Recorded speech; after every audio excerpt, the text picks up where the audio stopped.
Chapter 11, 2010. Returning from India this time after working with Dr. Nisar was discouraging. Andy's symptoms were not better. Alana was still traveling for another couple of weeks, and then she'd be moving to Washington, D.C., where she'd been accepted with all tuition paid at Georgetown University. We were happy for her and proud of her and only wished we could be of more help.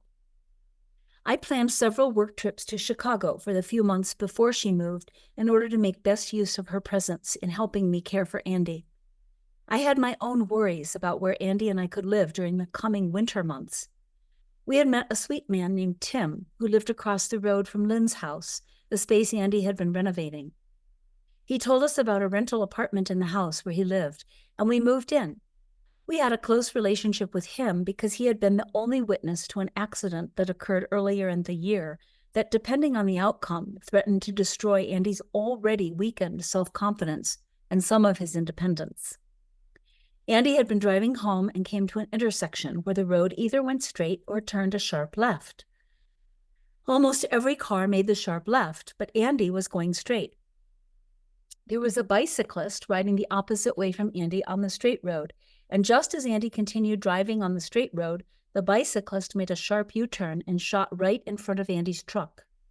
Andy reacted quickly so as not to hit the cyclist directly and ended up hitting only the rear wheel of the bike. The guy flew off his bike and landed on his feet, unhurt.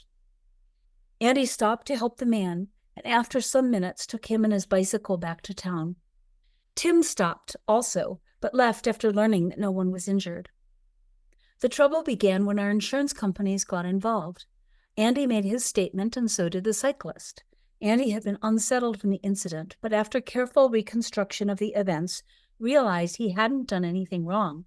In fact, he had reacted well and lessened the potential damage by swerving away from the cyclist.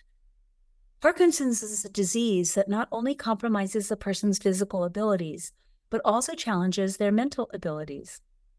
Motivation, self-confidence, and initiation can all be affected. It's easy for people with disabilities to be taken advantage of, and this is especially true with cognitive challenges. Our insurance agency called to tell us the findings. They said that Andy was completely at fault, that the incident would go on his permanent driving record, and that our rates would increase because we were paying $6,000 for a new bicycle for the cyclist. Andy was devastated. "Maybe I shouldn't drive anymore," he said. "This result isn't right," I said. "I'm going to call our insurance company." Andy's and the cyclist's stories didn't match. The cyclist said that he was riding in the same direction as Andy and that Andy ran him down from behind. "That's not what happened," I said. "Can you prove it?" they asked me. "There was a witness," I answered. "We'd love to speak to the witness," the agent informed me. I went to Tim's house and asked if he could give a statement, and he did. The insurance companies changed their findings to shared fault, and nothing went on Andy's record. People with Parkinson's can lose their ability to fight for their own rights. Andy had always been a man who had confidence in his choices, but living with the neurological aspects of Parkinson's was causing him to question himself more often. I became his advocate, and he looked to me for guidance and certainty when confusing issues came along. The same week we signed our lease renting the apartment in Tim's house, we received a shocking, wonderful letter from the VA. Andy was newly classified as part of a legal case that had determined that there was a link between exposure to Agent Orange and Parkinson's disease. We had gratefully been receiving about $300 each month for the last year from the aid and attendance benefit. We used this money to help pay for Andy's care when I worked, but we had been rejected from the higher monthly pension because Parkinson's was not acknowledged as a service-connected disease. The additional money they were going to give us seemed to come in the nick of time. Andy seemed headed toward immobility. He could no longer roll over in bed or get up out of a chair without help. His walk reduced to a shuffle. He chose to stop driving. These were hard times. Some of our friends were too horrified to visit anymore. I guess they couldn't find the man they knew inside that crippled body. Brennan had returned home from New York that winter, and I relied on him to help me with Andy's care. He lived in our house truck and was working at Taos Ski Valley, getting his finances into better shape. He would come to our house every single morning on his way to work. "Andy, it's time for us to shower. Who's going first this morning?" he'd ask. "Michelle, I'm cooking breakfast." I was again relieved of the burden of finding help when I worked out of town. This was during the same period of time when the VA took responsibility for Andy's having Parkinson's. The application I had filled out in early 2009 was accepted, and we were sent 2 years of back pay plus a regular monthly check. We started to become much more serious about the idea of going to Beijing for 3 months of stem cell therapy, and my parents offered to give us $100,000 so we could begin building a house. I was communicating with the United Nations-sanctioned hospital in Beijing. Having learned our lesson about verification with our Parkinson's recovery experience in Santa Cruz, I also reached out to stem cell therapy patients to gauge our likelihood of success. I could not walk steady when I arrived in Beijing, and the therapy with stem cells gave me back my strength and balance, one of them said. Andy and I liked the fact that the stem cell injections were supported by treatments of traditional Chinese medicine applications like acupuncture and herbs, as well as daily physical therapy. This research hospital had been working significantly with stem cells for over 10 years at a time when this treatment option had been squelched in our own country. We filled out the application and had a phone interview. It cost $30,000 in addition to airfare to Beijing and back. The interview went well, and we thought this was going to be our next step until, ironically, when money came our way from the VA and the generosity of my parents, and going to China actually was a viable financial possibility, we chose a different path. Once Brennan moved out, Andy and I moved back into our house truck, where we made a big purchase that changed Andy's life for the better. I remembered how much my dear grandmother Nana had enjoyed sitting in her lazy boy chair in her later years. It was now impossible for Andy to move easily or do much in the way of even smiling. His facial muscles had frozen into a serious mask. It was unsettling to be with him and to know that his inside feelings never matched his outer expression anymore. He was rarely angry, sad, or annoyed. He just looked that way all the time. Once Brendan moved out, Andy and I moved back into our house truck, where we made a big purchase that changed Andy's life for the better. I remembered how much my dear grandmother Nana had enjoyed sitting in her lazy boy chair in her later years. Now it was now impossible for Andy to move easily or to do much in the way of even smiling. His facial muscles had frozen into a serious mask. It was unsettling to be with him and to know that his inside feelings never matched his outer expression anymore. He was rarely angry, sad, or annoyed. He just looked that way all the time. I figured if he was going to spend a lot of time sitting down, I'd at least get him a comfortable chair. We went to the Lazy Boy store in Albuquerque and walked out with an $800 easy chair that barely fit in the living area of our house truck. We continued to a local store that sold electronics and appliances. I noticed how Andy enjoyed watching TV at our rental house and what an addition it was to his life. We bought a small TV and wireless headphones for him to wear so I wouldn't lose my mind from sounds of TV in our small house truck.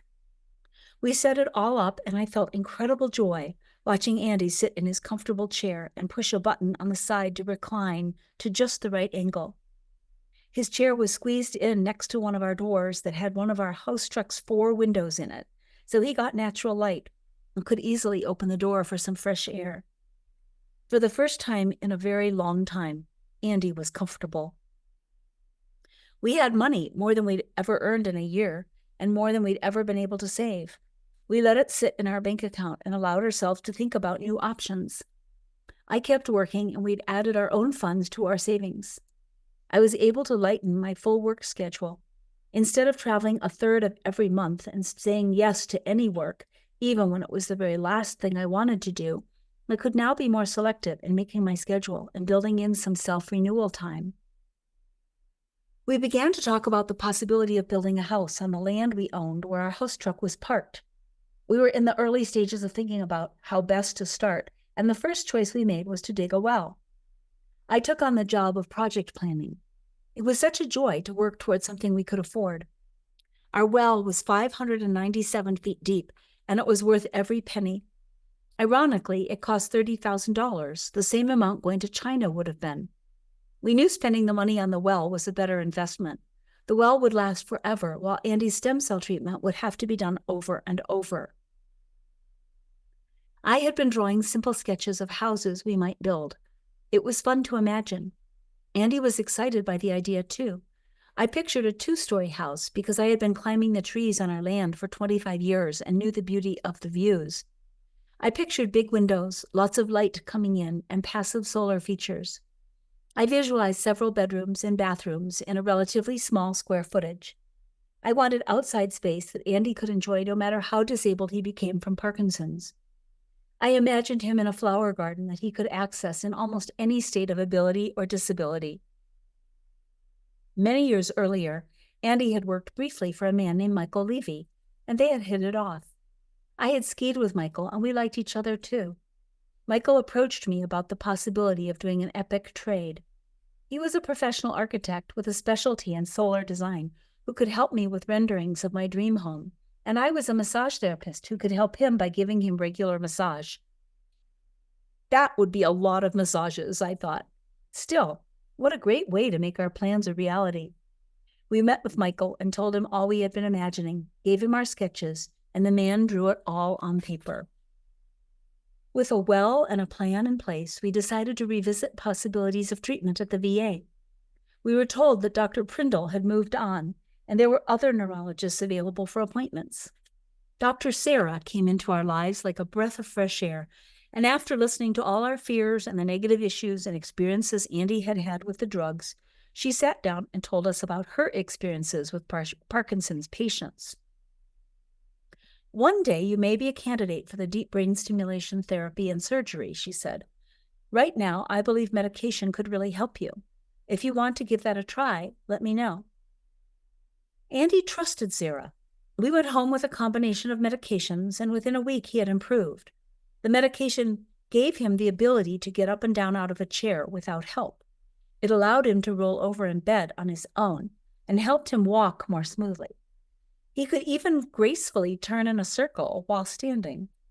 However, the medication did not help his constant and increasing tremors in both his hands, arms, head, and left leg. We closed out the year with Andy staying home while I traveled to the Christmas art show in Austin by myself. I missed his presence, but this was our reality. I fell asleep with dueling emotions.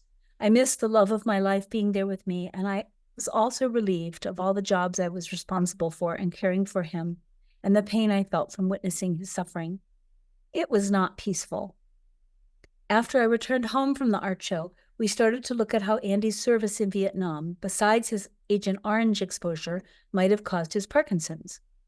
We met a person who opened our eyes to the possibility that he had been affected by an extreme reaction to PTSD, and perhaps didn't have Parkinson's after all. In Taos, there was a business called Brain State Technologies, run by a nice woman named Terry. At our information gathering appointment, she explained that connecting Andy with headphones to various computer sound programs would calm and reset his brain. We watched DVDs that she loaned us with footage of polar bears having a reaction to traumatic stress. It seemed possible that Andy had been affected this same way during his war years, and so we gave it a try. The 90-minute sessions were pleasant and relaxing, but didn't help relieve Andy's Parkinson's symptoms.